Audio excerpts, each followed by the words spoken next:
Masih ingatkah kita dengan firman Tuhan minggu kemarin? Di dalam Matius 5 ayat 37 apa? Jika iya, katakan ya. Jika tidak, katakanlah tidak. Ayo, sudah hidup dalam kejujuran belum? Tugasnya dimanipulasi enggak? Nah guys, untuk minggu ini, walaupun kita libur, tetapi kita tetap ya dengarkan Voice of Aletheia. Untuk anak-anak yang merayakan akan Hari Idul Fitri, kami Sekolah Kristen Aletheia mengucapkan selamat Hari Raya Idul Fitri, mohon maaf lahir dan batin. Kiranya Tuhan memberkati kita di dalam setiap kehidupan kita.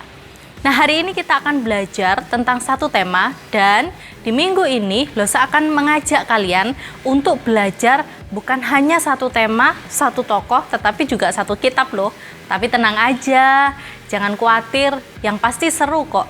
Yuk kita mau saksikan dan simak bersama-sama. Tapi jangan lupa kalau ada hal-hal penting yang kalian ingin tahu, putar lagi enggak apa-apa dan kalian catat, oke? Kitab Ester. Ini adalah salah satu kitab yang sangat menarik dan tidak biasa dalam Alkitab. Kisahnya terjadi sekitar lebih dari 100 tahun setelah pengasingan bangsa Israel dari tanah perjanjian ke Babel. Dan meskipun beberapa orang Yahudi telah kembali ke Yerusalem, ingat Ezra dan Nehemia, namun banyak juga yang tidak. Jadi kitab Ester berkisah tentang komunitas orang Yahudi di kota Susan, ibu kota dari kerajaan Persia kuno. Tokoh utama dalam kitab ini adalah dua orang Yahudi, Mordekai dan keponakannya bernama Ester. Lalu ada Raja Persia yang suka mabuk-mabukan dalam kisah ini. Dan ada pejabat Persia yang bernama Haman, dia sangat licik. Nah, kitab ini sangat tidak biasa dalam Alkitab, khususnya karena nama Tuhan tidak pernah disebutkan, bahkan satu kali pun. Dan mungkin ini sangat mengejutkan bagi kita. Maksud saya, bukankah Alkitab ini tentang Tuhan? Tetapi ini adalah cara cerdas penulis yang tidak pernah diketahui identitasnya. Kitab ini mengundang kita untuk membaca sambil mencari keterlibatan Tuhan. Dan ada banyak tanda-tanda mengenai hal itu di banyak bagian dalam cerita. Kisah ini penuh dengan kutipan kebetulan yang sangat aneh dan pembalikan yang ironis. Dan semua itu memaksa kita untuk melihat bahwa tujuan Tuhan sedang dikerjakan dari balik layar. Mari kita selami kisahnya. Kitab ini diawali dengan Raja Persia yang mengadakan 2 kali perjamuan yang berlangsung selama total 187 hari. Dan semua itu bertujuan untuk memamerkan kebesaran dan kemegahannya. Pada hari terakhir perjamuan, Raja sangat mabuk dan dia meminta istrinya, Ratu Wasti, untuk tampil dalam pesta itu dan memamerkan kecantikannya. Ratu Wasti menolak dan dengan sangat marah, Raja menurunkan tahta Ratu Wasti dan membuat ketetapan yang konyol bahwa semua laki-laki Persia sekarang harus menjadi tuan di rumah mereka. Lalu Raja mengadakan kontes kecantikan karena dia ingin menemukan ratu yang baru. Ini seperti sebuah opera sabun yang buruk. Tapi disinilah kita diperkenalkan pada sosok Ester dan Mordekai. Ester menyembunyikan identitas Yahudinya dan mengikuti kontes kecantikan tersebut. Dan menang. Dan Raja sangat terobsesi dengan Ester sehingga dia mengangkat Ester menjadi Ratu Persia yang baru.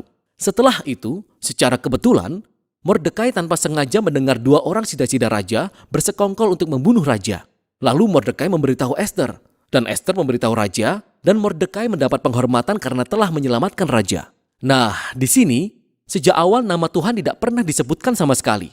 Namun semua ini seperti sudah diatur oleh Tuhan. Apa yang sebenarnya ingin dilakukan oleh Tuhan, kita harus terus membacanya. Selanjutnya kita diperkenalkan kepada sosok Haman yang sebenarnya bukan orang Persia. Dia disebut orang Agag. Dia merupakan keturunan dari orang Kanaan kuno. Ingat 1 Samuel pasal 15. Raja mengangkat Haman ke posisi paling tinggi dalam kerajaan. Dan Raja memerintahkan semua orang untuk sujud kepada Haman. Nah, ketika Mordekai melihat Haman, dia menolak untuk sujud, yang tentunya membuat Haman sangat marah. Dan ketika Haman mengetahui bahwa Mordekai adalah orang Yahudi, Haman berhasil meyakinkan Raja untuk memberlakukan ketetapan yang gila ini, yaitu untuk melenyapkan semua orang Yahudi. Dan untuk menentukan hari pembantaian orang Yahudi, Haman melempar dadu. Dadu disebut pur dalam bahasa Ibrani. Kita simpan hal ini untuk nanti. 11 bulan kemudian, pada tanggal 13 bulan Adar, semua orang Yahudi akan dibantai.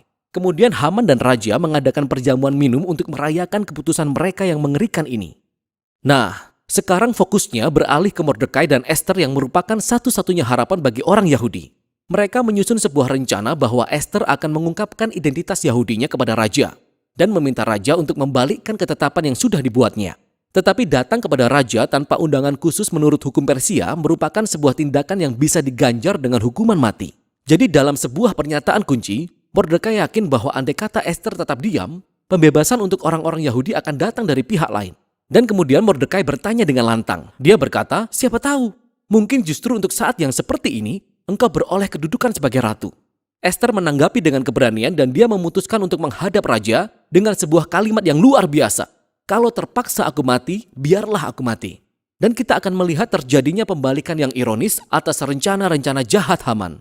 Jadi Ester menjamu raja dan Haman dalam perjamuan pertama. Dan Ester mengatakan bahwa dia ingin membuat permohonan khusus kepada mereka berdua dalam perjamuan eksklusif di hari berikutnya.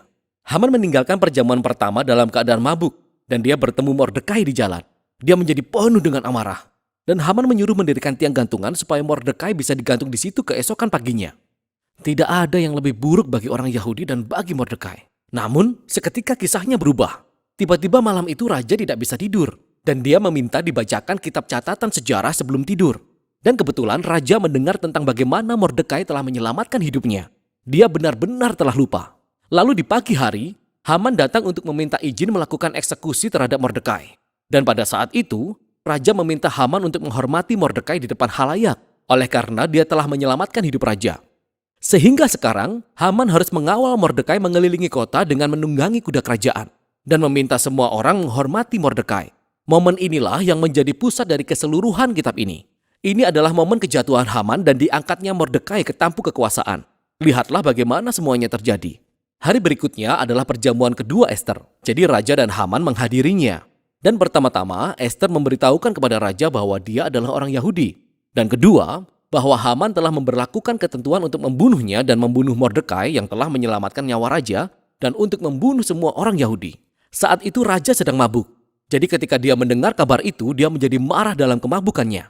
Dan dia menitahkan supaya Haman digantung pada tiang yang sudah dia buat untuk Mordekai. Ini adalah cara kematian yang ironis dan tragis bagi Haman. Namun eksekusi mati terhadap Haman tidak menyelesaikan masalah tentang ketetapan untuk membunuh semua orang Yahudi. Sekarang fokusnya beralih kepada Ester dan Mordekai yang menyusun rencana untuk membalikkan ketetapan itu. Mereka mendapati bahwa raja tidak bisa mencabut ketetapan yang sudah dibuatnya. Sebagai gantinya, raja meminta Mordekai untuk membuat ketetapan yang berlawanan. Pada hari yang sudah ditentukan bahwa semua orang Yahudi harus dibunuh, yaitu tanggal 13 bulan Adar, orang Yahudi diperintahkan untuk melindungi dirinya sendiri dan menghancurkan siapa saja yang hendak membunuh mereka. Lalu Mordekai, Ester dan semua orang Yahudi mengadakan perjamuan dan pesta untuk merayakan ketetapan baru ini. Dan Mordekai diangkat sebagai tangan kanan raja. Dan tibalah hari yang telah ditentukan.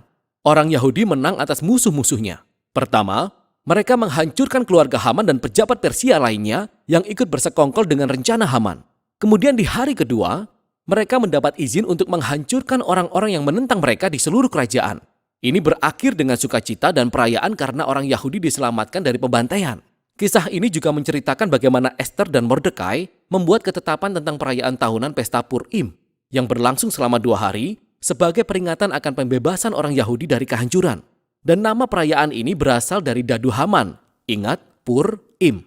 Kitab ini diakhiri dengan sebuah epilog singkat tentang diangkatnya Mordekai menjadi orang nomor 2 dalam kerajaan. Sekarang kita bisa melihat kemegahan dan kebesaran kekuasaannya ketika orang-orang Yahudi semakin berkembang dalam pengasingan. Mari kita lihat kilas balik kisahnya. Perhatikan bagaimana keseluruhan kisah ini dirancang. Kisahnya penuh dengan momen pembalikan yang ironis, tapi sekarang kita bisa melihat keseluruhan kisahnya dirancang sebagai pembalikan ironis sampai ke hal-hal yang rinci. Jadi kemegahan, pesta, dan keputusan raja pada akhirnya dicerminkan oleh kemegahan, pesta, dan keputusan Mordekai. Ester dan Mordekai pertama-tama menyelamatkan raja. Tapi sekarang pada akhirnya mereka menyelamatkan semua orang Yahudi. Kemudian kita melihat pengangkatan, keputusan, dan perjamuan Haman yang dibalik oleh pengangkatan, keputusan, dan perjamuan Mordekai. Kemudian di bagian tengah, kita menemukan adegan perencanaan Ester dan Mordekai dan kemudian 2 perjamuan yang diadakan oleh Ester yang membingkai momen pembalikan terbesar di sepanjang kisah. Haman yang direndahkan dan Mordekai yang dimuliakan. Sungguh mengagumkan. Hal menarik lainnya dari kitab ini adalah ambiguitas moral tokoh-tokohnya. Ada banyak kemabukan, amarah, seks, dan pembunuhan, di mana Mordekai dan Ester menjadi bagian dari itu semua. Belum lagi pelanggaran mereka terhadap banyak perintah di dalam Taurat, seperti menikahi orang non-Yahudi atau memakan makanan yang tidak halal. Jadi, kisah ini tidak menampilkan sosok Mordekai dan Ester sebagai teladan moral, seolah-olah kitab ini mendukung semua perilaku mereka. Namun mereka ditampilkan sebagai teladan dalam hal tetap percaya dan berpengharapan dalam situasi yang sangat buruk. Sehingga kitab Ester sampai kepada sebuah pertanyaan yang muncul di bagian awal. Mengapa nama Tuhan tidak pernah disebutkan? Sepertinya pesan dari kitab ini adalah, Saat Tuhan terasa tidak hadir ketika umatnya berada di pengasingan, atau ketika mereka tidak setia kepada Taurat. Apakah ini berarti bahwa urusan Tuhan dengan bangsa Israel telah usai? Apakah Tuhan telah meninggalkan janji-janjinya? Dan kitab Ester mengatakan, tidak. Kitab ini mengundang kita untuk melihat bahwa Tuhan bisa dan sedang bekerja dalam kekacauan dan ambiguitas moral dalam sejarah manusia. Dan dia memakai kesetiaan orang-orang yang bahkan telah berkompromi secara moral untuk mencapai tujuan-tujuannya. Jadi, kitab Ester mengajak kita untuk percaya kepada pemeliharaan Tuhan, bahkan ketika kita tidak dapat melihatnya sedang bekerja. Dan tetap berharap bahwa sekalipun situasinya sangat buruk, Tuhan berkomitmen untuk menebus dunianya. Dan itulah isi kitab Ester. Baru saja kita menyimak dan menyaksikan tentang pemaparan kitab Ester dan juga tokoh Ester itu sendiri. Kalian bisa bayangkan enggak sobat, kalau seandainya Ester ini dia tidak memiliki kepedulian kepada bangsa Yahudi, kepada Mordekai juga, wah apa yang terjadi? Bisa-bisa dia tidak punya saudara, bisa-bisa dia tidak punya orang-orang yang bisa mendukung dia. Oleh sebab itu, kita belajar tentang kepedulian dari seorang Ester. Nah, Ester ini begitu peduli kepada bangsanya sekalipun dia sudah menjabat menjadi seorang ratu. Nah, inilah yang kita harus pelajari minggu ini ya guys. Kita tetap peduli kepada orang-orang yang ada di sekitar kita. Nggak peduli dia itu orangnya seperti apa. Nggak peduli dia itu dari suku mana. Yang terpenting adalah bagaimana kita memperhatikan mereka, bagaimana kita bisa menolong mereka sebagai sesama kita. Jadi jangan lupa ya guys, menolong teman-teman kita, menolong orang-orang yang ada di sekitar kita, terlebih khusus kalau kita lihat mereka sedang membutuhkan. Nah, inilah yang menjadi kerinduan kita bersama, anak-anak sekolah Kristen Aletheia memiliki sikap yang peduli. Dimanapun kalian berada, apapun kondisinya, tetaplah memiliki kepedulian. Sampai di sini dulu ya, kita akan berjumpa di minggu depan. Salam Aletheia, Tuhan Yesus memberkati.